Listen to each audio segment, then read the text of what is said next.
Hi, I'm Nathan Lawrence, and what I want to do in this presentation is introduce you to the flipped classroom and how we can engage students through online learning. So what is a flipped classroom? Well, essentially a flipped classroom is simply a learning strategy that reverses the classroom environment. What I mean by that is where in a traditional classroom, content is delivered during class time, a flipped classroom introduces students to content through podcasts, screencasts, or even video. What that then does is frees up class time to allow students to engage in activities that help to deepen and enrich the learning environment. So for what reasons did I make the change? Well, ultimately it has to do with the students. I want to increase student responsibility, and the flipped classroom model certainly does that. But there are other advantages as well. The flipped classroom model allows students to work at their own pace. In addition to that, it increases flexibility.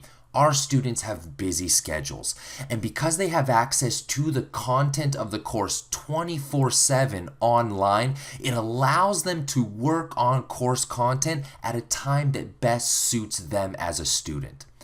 All students are different. We know that many students learn better in different ways. The flipped classroom model also allows students to use those learning strategies that best suit them as a student. What it also does is gives them an opportunity to engage with other students by using class time to work on homework, quizzes, and practice tests, assignments that generally would be done individually at home. Students now have an opportunity to work together on in class. But the advantages don't stop there. There are also advantages to the flipped model to you as a parent. So parent involvement. There are two things here I want to point out. First is transparency. As a parent, you have access 24/7 to the same content that your student does. All of the videos, homeworks, quizzes, and practice tests are available to you. In addition to that, because you have access to all of that content, it also allows you to see the alignment across the assignments and the assessments. I want to make sure that I am testing kids on things that I'm instructing on. And when parents have access to the content that's being instructed and also seeing the assessments that are being given, my hope is that as a parent, you'll see the alignment between the two.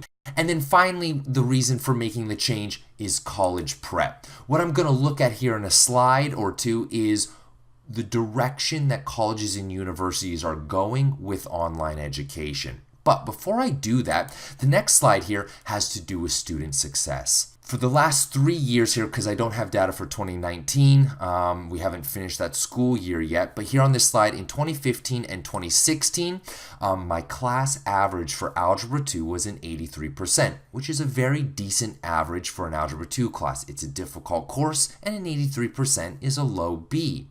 I made several changes going into the 2016-2017 school year, changes that I thought for sure would be beneficial to the students, and they did help, but it didn't have the impact I thought. 2016-2017 school year, I only saw an average increase of 1 percentage point up to an 84%. Then last year, 2017-2018, was when I decided to make the change to the flipped classroom, and the change was dramatic. What I saw was a 92% average in my Algebra 2 courses. I did not change the class. It's still Algebra 2. All the content is the same. A large reason for the increase in the average was because of the way students interacted with the content in the course. Now, going back to what I talked about, the direction colleges and universities are going in. This slide talks a little bit about some research that was done by the University of the Potomac in Washington, D.C. The point I want to make here is the last bullet point. The rest of it's very good information, but the last bullet point says that 67% of college instructors believe videos, blogs, and podcasts, as well as other online media, are not just good resources to have, but are necessary teaching tools. That's really, really important. Then I have quality education, right? I've heard people say that there isn't any data to support the flipped classroom model, and that just isn't true. There is a lot of data out there. A number of studies have been done, and this slide just gives you a few statistics about those studies. 77% of educators believe that online learning is just as good, if not better. That's educators. What about students? Well, 70% of students also would agree that an online learning environment is just as good, if not better, than a traditional classroom. And the last two bullet points have to do with standardized test scores.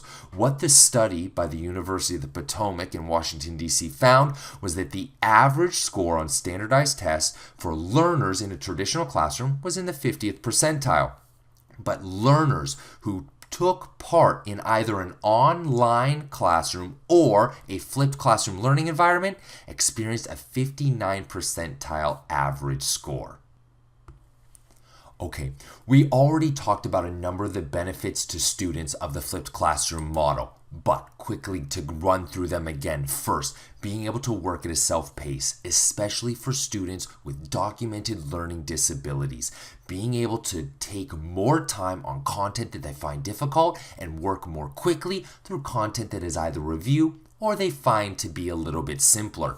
The flexibility is huge given how busy our students' schedules are these days. Availability is another big one.